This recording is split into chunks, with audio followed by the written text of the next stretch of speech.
Bismillahirrahmanirrahim. Assalamualaikum warahmatullahi wabarakatuh. Waalaikumsalam warahmatullahi wabarakatuh. Innal hamdalillah nahmaduhu wa nasta'inuhu wa nastahdihi wa na'udzu billahi min shururi anfusina wa sayyiati a'malina may yahdihillahu fala mudilla lahu wa may yudlilhu fala hadiya lahu. Asyhadu an la ilaha illallah wahdahu la syarika lah wa asyhadu anna Muhammadan abduhu wa rasuluh. Allahumma shalli ala sayyidina Muhammad wa ala alihi wa sahbihi ajma'in. Amma ba'd. Dumateng ingkang kawula hormati panjenenganipun Bapak Muhjabar selaku takmir Masjid Al-Muttaqin menika atallallahu amrahu bi ulumihi wa nafa'anallahu bi ulumihi. Insyaallah mudah-mudahan Allah memberikan kesehatan kepada beliau sehingga kita bisa mendapatkan manfaat dari ilmu beliau insyaallah. Amin Allahumma amin. Ugi ingkang kawula hormati para jamaah sedaya ingkang boten saged kawula sebataken setunggal menapa setunggalipun, insyaallah kita sedaya dipun rahmati Allah Subhanahu wa taala. Amin Allahumma amin. Ingkang sepindah, yang pertama monggo kula panjenengan sedaya ngunjukaken raos puja saha puji syukur kita dumateng Allah Subhanahu wa taala ingkang sampun maringi nggih menika mapinten-pinten kenikmatan. Pinten jumlah nikmat Gusti Allah ingkang sampun dipun paringaken dumateng kula panjenengan sedaya. Wa in ta'uddu nikmatallahi la tuhsuha. Kalau kita coba hitung nikmat-nikmatnya, tidak akan bisa kita menghitung. Nikmat sehat, nikmat sempat, nikmat macam-macam ya. Padahal kalau dibandingkan dalam hadis Nabi Muhammad, nikmat Allah yang diberikan di dunia ini diperbandingkan dengan nikmat Allah nanti yang akan diberikan kepada kita atau orang yang beriman, itu tidak ada bandingnya. Di dalam hadis disebutkan madunya. Hadis ini saya kutip dari Sunan Tirmidzi. Ada banyak perawi hadis yang meriwayatkan hadis ini. Saya akan kutip dari Sunan Tirmidzi. Langsung kepada matan, madunya fil akhirah, kata Kanjeng Nabi Muhammad SAW. Dunia ini dibandingkan dengan akhirat, illa mithlu ma yaj'alu ahadukum isba'ahu fil yam. Tidak lain dan tidak bukan bagaikan orang yang memasukkan jarinya fil yammi. Al-yam itu artinya lautan, samudra. Padahal seberapa luas samudra itu? Saya cerita sedikit berdasarkan pengalaman. Tidak melihat Google Map atau bola dunia atau globe, tidak. Perjalanan dari sini menuju Amerika Serikat itu hampir 2 hari. Kalau kita naik pesawat, kita lihat di layar monitor itu posisi kita atau pesawat yang kita naiki itu di atas Samudra Pasifik. Nah, titik pesawat itu selama itu tidak berubahnya itu sangat-sangat lama. Padahal kecepatan pesawat itu hampir 800 km per jam. Ini kecepatan pesawat. Itu seperti tidak bergerak di atas Samudra Pasifik. Begitu sampai US, perjalanan berlanjut. Menginap biasanya 1-2 hari. Dari Samudra Pasifik ini dengan menggunakan kapal masuk ke namanya Panama Canal, terusan Panama. itu memotong Amerika Tengah antara Samudra Pasifik dan Atlantik. Perjalanan ke Atlantis lewat Panama Canal. Dari Samudra Pasifik ke Samudra Atlantis. Niku nggih perjalanan berhari-hari yang ditemui apa? Yang ditemui lautan. Maka Kanjeng Nabi di dalam hadis ini menjelaskan perumpamaan kenikmatan dunia ini yang kita rasakan. Nikmat niku nggih. Itu dibandingkan dengan akhirat bagaikan orang mencelupkan yaj'alu ahadukum isbahu, mencelupkan jarinya ke dalam samudra sang saamban-amban niku wau. Maka lihatlah falyandur, supaya dia melihat bimadza yarji'u, seberapa banyak air yang tersisa di jari itu. Sisane wonten pinten? Kathah napa mboten? Pinten gram niku.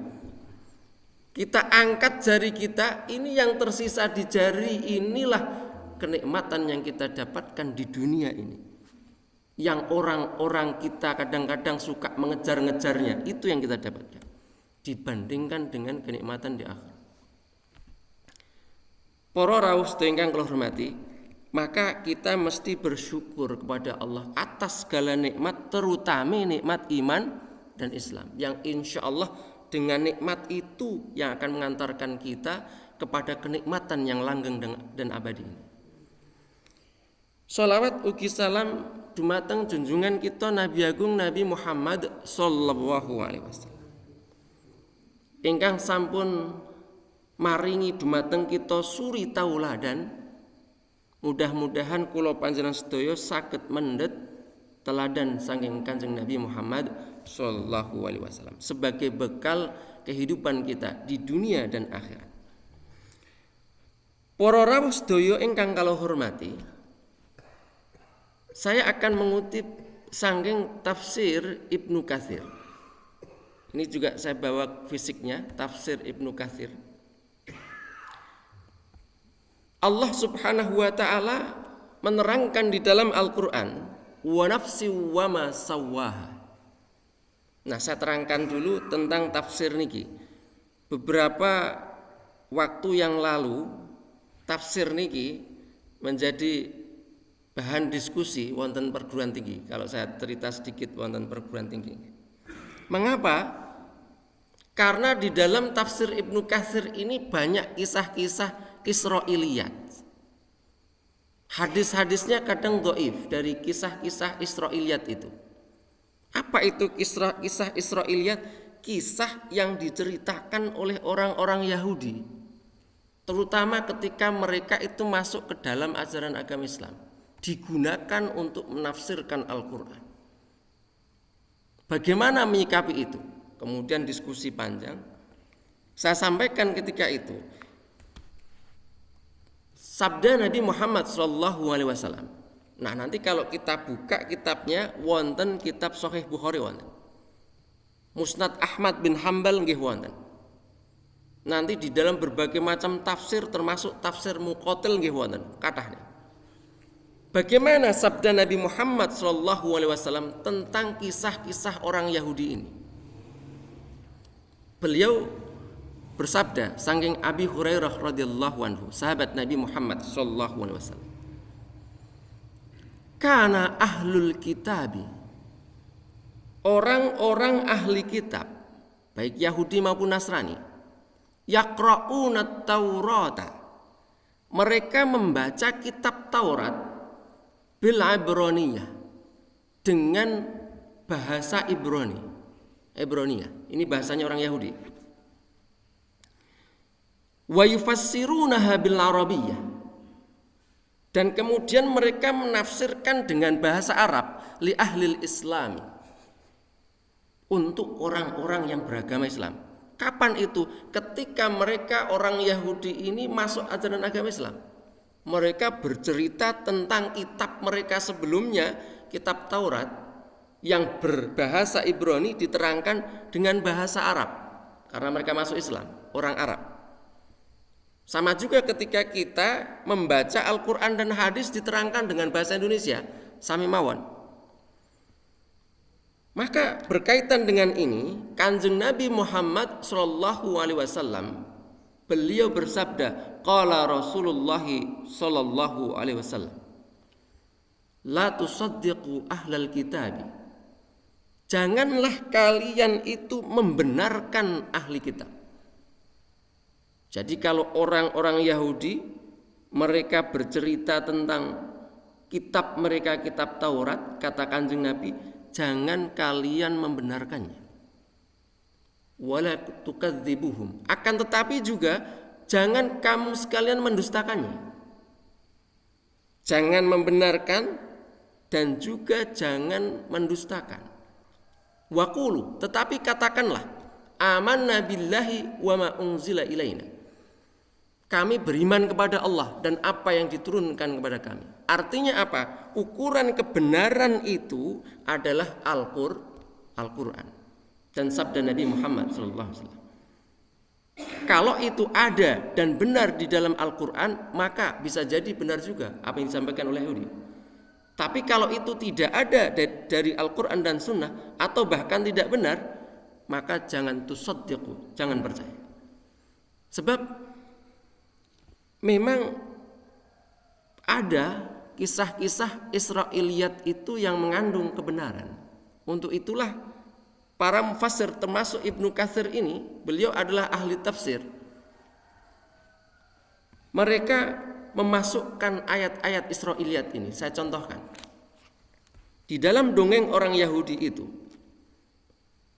akan ada, kalau di dalam bahasa Arab begini, idza utiya hadzal kitab ilal ladzi la yastati'u al-qira'ah iqra' hadza. Nanti akan ada masanya seorang nabi, orang Yahudi yang bercerita sebelum Kanjeng Nabi Muhammad. Akan ada pada masanya itu seorang nabi yang apabila ia diberikan Alkitab kepadanya, kitab kepadanya, apa yang dia katakan? Justru dia mengatakan, aku tidak bisa baca. Ini dongeng orang Yahudi. Ternyata kalau kita membaca kitab Sahih Al-Bukhari, juga kitab-kitab yang lain, ada di dalam kitab Sahih Muslim juga. Peristiwa ini kapan terjadi? Betul-betul terjadi ketika Kanjeng Nabi Muhammad itu mendapatkan wahyu di Gua Hira. Ketika itu, apa yang dikatakan oleh Nabi Muhammad ketika diperintah oleh malaikat Jibril untuk membaca? Faqultu ma ana biqari. Di dalam kitab Sahih Bukhari, beliau mengatakan, ma ana biqari, saya tidak bisa membaca. Sampai kemudian malaikat Jibril fa'akhadani wa ghattani. Kemudian Kanjeng Nabi itu tarik, kemudian disikap. Ghattani itu artinya dicengkram, disikap kalau dalam bahasa Jawa. Hatta sampai Kanjeng Nabi itu hatta balaghani minal jahda. Sampai Kanjeng Nabi itu terengah-engah, sesak nafas karena saking kuatnya nyikepe malaikat itu. Baru kemudian dilepas, summa arsalani. Dan itu terus dilakukan sampai 3 kali. Ternyata yang diceritakan oleh Yahudi itu terkonfirmasi kebenarannya. Ada memang yang benar kisah Israiliyat itu.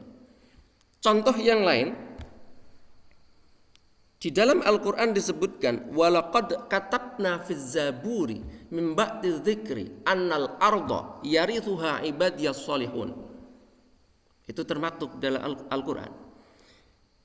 Dan telah aku tulis di dalam kitab Zabur, kata Allah, disampaikan oleh Nabi Muhammad kepada umatnya, dan telah aku tulis di dalam kitab Zabur itu, annal arda, sesungguhnya bumi itu yarithuha, akan diwarisi oleh siapa? Orang-orang yang soleh, as-salihun. Kanjeng Nabi itu ummi, tidak pernah membaca kitab, tidak tahu Alkitab, tetapi diberikan informasi oleh Allah bahwasannya Allah itu telah ditulis di dalam kitab Zabur mimba di dzikri. Mimba di dzikri itu artinya di lauh mahfud sana, bahwasannya bumi akan diwarisi oleh orang soleh. Ternyata itu dikonfirmasi oleh orang Yahudi di dalam kitab mereka.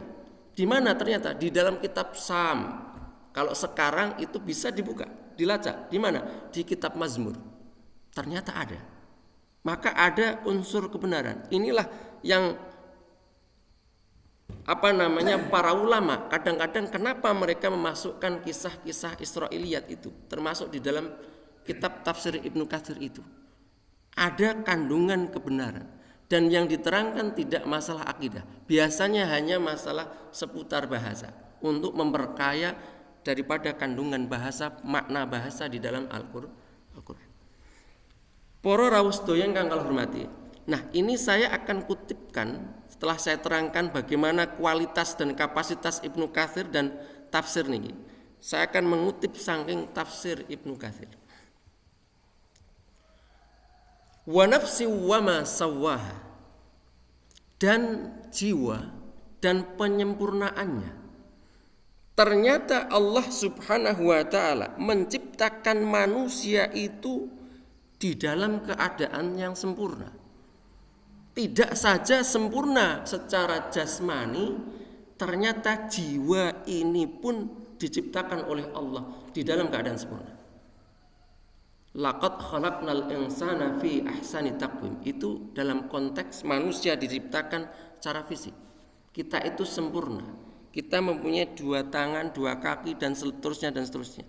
Sebab ada makhluk yang diciptakan oleh Allah itu tidak punya tangan, tidak punya kaki, berjalan. Apa itu? Ular. Contohnya nih. Ada yang diciptakan oleh Allah itu terlalu banyak kaki. Enten napa? Kluwing. Kalau berjalan seperti sepur. Enten mulai diciptakan oleh Allah itu tidak punya tangan, punya sayap dia. Burung, dia tidak punya tangan. Kita tidak punya kita punya tangan, punya kaki, tidak punya sayap, tapi masih tetap bisa terbang seperti burung, naik pesawat, gini apa? Nah, ini sempurna manusia. Ada yang diciptakan oleh Allah punya 2 kaki, punya 2 tangan, tapi berjalannya tidak sempurna. Monyet dan seterusnya. Ini laqad khalaqnal insana fi ahsani taqwim. Dan ternyata tidak secara jasmani saja, secara jiwa ini juga. Maka Allah berfirman di dalam ayat Al-Qur'an, wa nafsi wa ma sawwaha. Wa ma sawwaha itu dan penyempurnaannya. Maknanya apa? Maka kalau kita baca tafsir Ibnu Katsir yang saya jadikan rujukan ini, beliau menerangkan, Al-Imam Ibnu Katsir meninggal tahun 701 Hijriah. Ay khalaqaha sawiyah. Allah itu menciptakan jiwa itu sempurna, mustaqimah, lurus, alal fitrah, di atas fitrah al-qawimah yang kokoh. Sempurna, lurus di atas fitrah yang kokoh. Sebagaimana firman Allah Subhanahu wa taala, fa'aqim wajhaka lid-dini hanifa. Maka hadapkanlah wajahmu kepada agama yang lurus. Fitratallahi allati fataran nasa 'alaiha la tabdila li khalqillah. Fitrah Allah yang mana manusia diciptakan di atas fitrah itu. Lalu apakah fitrah itu? Apakah fitrah yang dimiliki oleh manusia itu? Diterangkan oleh Nabi Muhammad sallallahu alaihi wasallam, dikutip oleh Al-Imam Ibnu Katsir. Hadis ini nanti kalau kita lacak lagi ada di mana itu, diriwayatkan oleh Al-Imam Al-Bukhari, akhrajahu Al-Bukhari di dalam kitab apa? Di dalam kitab Al-Janaiz. Nanti juga diterangkan oleh Imam Muslim. Di mana itu? Di dalam kitab Al-Qadar.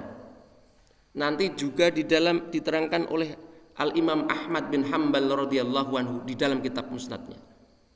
Apa hadisnya? Langsung saja kepada matan. Sempurna yang dimaksud di dalam ayat ini apa? Diterangkan oleh Al-Imam Ibnu Katsir mengutip hadis Nabi Muhammad sallallahu alaihi wasallam. Kullu mauludin yuladu 'alal fitrah. Ternyata sempurnanya jiwa ini ketika Allah itu menitipkan jiwa kepada kita, itu jiwa itu bersih, suci. Maka manusia itu lahir, kullu mauludin, setiap manusia dilahirkan di dalam keadaan yang suci. Nah, itu bisa terjawab secara antropologis, ilmu manusia artosipun. Kebetulan baru kemarin siang itu ketika di perkuliahan dengan namanya Profesor Dr. Utsman Abu Bakar. Beliau menerangkan tentang fitrah manusia itu. Manusia itu apapun latar belakang dan agamanya aslinya mempunyai fitrah yang suci, asalnya itu. Ketika beliau menerangkan seperti itu, penjelasan panjang lebar, saya berbicara, saya kemudian menyampaikan berdasarkan pengalaman lagi. Aslinya manusia itu bertuhan kepada Tuhan yang Esa. Ketika perjalanan dari Miami ke Atlanta. Miami itu di Florida, di Amerika Serikat. Perjalanan mau pulang ke Indonesia, ke Atlanta. Pesawat itu mengalami namanya turbulensi. Turbulensi itu karena cuaca buruk, akhirnya terjadi gangguan di pesawat itu. Jadi jalannya pesawat itu sudah tidak karu-karuan. Dalam keadaan seperti itu saya membayangkan mending naik mobil daripada naik pesawat. Karena tidak ada tempat lari lagi. Kalau dalam keadaan itu selama perjalanan 3 jam itu, bagaimana rasanya itu? Rasanya itu kalau mau seperti naik lift, itu liftnya rusak. Enten sing sampun nate naik liftnya rusak. Kulo nate sedanten niku sing ngoten-ngoten niku alhamdulillah. Oh nggih. Niku nggih mboten karu-karuan rasane niku. Kayak anjlok-anjlok ngoten. Dados anjlok dawah saking tempat ketinggian itu naik lagi. Anjlok lagi, naik lagi. Ini namanya turbulensi. Di pesawat itu dari Miami ke Atlanta itu saya lihat penumpangnya itu sepertinya yang kulitnya cuman sawo matang atau kulitnya coklat itu cuman saya. Rata-rata itu orang berkulit putih, orang Amerika dan lain sebagainya. Mereka ini meskipun mereka kadang mengatakan mereka itu Kristen atau ada yang beragama Yahudi, tetapi sejatinya mereka itu ateis, tidak beriman, tidak punya agama. Tapi dalam keadaan pepet seperti itu, kepepet semacam itu, darurat seperti itu, kok bisa-bisanya mengatakan, oh my God, mereka mencari Gusti Allah ya ternyata. Itu maka pelajarannya, ternyata iya betul. Semua manusia itu kalau mereka kepepet, akhirnya mereka larinya kemana? Mereka larinya kepada Allah Subhanahu wa ta'ala. Bahkan ada di sebuah tempat ibadah yang non-muslim itu, ketika terjadi gempa, mereka itu takbir, Allahu Akbar, Allahu Akbar. Larinya kepada Allah Subhanahu wa ta'ala. Ini menunjukkan betul-betul Allah itu menciptakan, ternyata manusia itu betul diciptakan fitrahnya itu suci, fitrahnya itu adalah Islam. Islam itu apa? Pasrah kepada kehendak Allah Subhanahu wa ta'ala. Adapun kemudian menjadi bermacam-macam itu pengaruh yang kuat dijelaskan oleh Kanjeng Nabi Muhammad, fa abawahu yuhawidanihi ayunassiranihi ayumajjisanihi. Para rawuh sedaya ingkang kula hormati. Nah, kemudian di dalam perjalanan manusia itu mereka melupakan fitrah itu. Mereka melupakan tentang kehidupan abadi di akhirat nanti. Mengapa demikian? Diterangkan di dalam kitab Ar-Risalah Al-Qusyairiyah. Sekarang saya akan kutip saking kitab Ar-Risalah Al-Qusyairiyah yang menulis adalah Al-Imam Al-Qusyairi. Beliau mengutip pendapatnya seorang ulama namanya Dhunnun Al-Misri, ahli di dalam tazkiyatun nafsi, penyucian jiwa. Adanya masuknya keburukan-keburukan di dalam jiwa itu, kata beliau, innama dakhalal fasadu alal halqi fi sittati asya. Ada 6 hal yang membuat jiwa itu kemudian menjadi buruk. menjadi rusak. Napa niku yang pertama diterangkan beliau di dalam kitab Ar-Risalah Al-Qusyairiyah. Dzu'fun niyyati bi amalil akhirah. Niat kita untuk bekerja untuk akhirat kita itu lemah. Kita punya niat untuk hidup di akhirat nanti, tapi niatnya lemah. Buktinya apa? Kadang-kadang kita masih malas untuk mengerjakan ibadah-ibadah untuk akhirat. Ini menunjukkan kalau niat kita kadang-kadang masih lemah. Ini yang pertama. Yang kedua, wasani sorot abdanuhum rahinatun li syahawatihim. Yang kedua, badan kita ini kadang-kadang masih tertawan, masih terbelenggu. Oleh apa?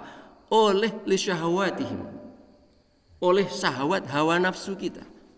Artinya yang kita jadikan bos atau juragan bagi diri kita ini adalah hawa nafsu kita.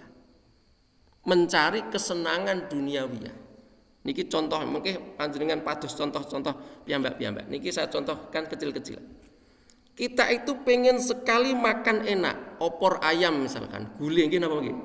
Tapi kita itu melupakan kalau kita punya hipertensi darah tinggi. Memperturutkan kesenangan sementara, tapi kita punya hipertensi, darah tinggi dan lain sebagainya.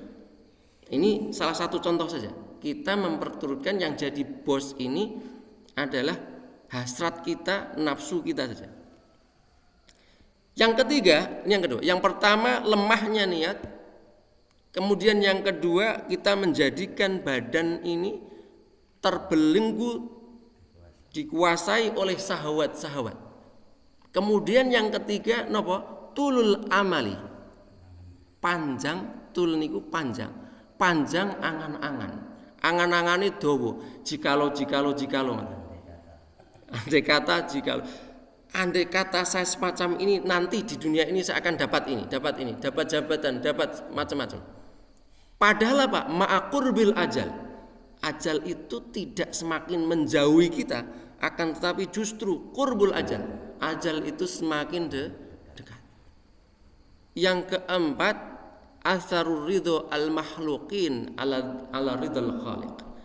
Kita itu kadang-kadang masih memenangkan ridhonya makhluk daripada ridhonya Allah Subhanahu wa taala. Kita asik ngobrol kalih teman nggih. Ora penak kalih kanca padahal waktu sholat sudah tiba. Kadang-kadang ngoten niku. Kita enak diskusi macam-macam segala macam padahal Allah manggil kita. Kita masih merasa tidak enak dengan manusia padahal Allah memanggil kita untuk melakukan ibadah dan lain sebagainya. Kemudian yang kelima, ittaba'u ahwa'ahum. Mengikuti hawa nafsunya wa nabadu sunnata nabiyihim sallallahu alaihi wasallam wara'a dhuhuri. Dan menyampaikan sunnah Nabi Muhammad sallallahu alaihi wasallam di belakang punggungnya. Artinya kita memperturutkan hawa nafsu kita, tidak melaksanakan sunnah-sunnah Nabi Muhammad sallallahu alaihi wasallam. Dan yang keenam, ja'alu qalila zalati salaf hujjatun li anfusihim. Artinya kita menjadikan kesalahan orang-orang sebelum kita, generasi sebelum kita ini menjadi alasan bagi kita untuk berbuat keburukan. Contoh misalkan kula panjenengan misalkan kagungan moyang zaman riyen dereng salat. Walah dhisik simbah saya juga belum salat. Kita ikut itu untuk jadi aku ya ora apa-apa. Ini aslinya kita menjustifikasi kesalahan dari orang-orang sebelum kita untuk kita melaksanakan itu. Nah, ini adalah 6 yang membuat kerusakan terhadap fitrah yang suci yang diberikan oleh Allah, yang dititipkan oleh Allah kepada kita.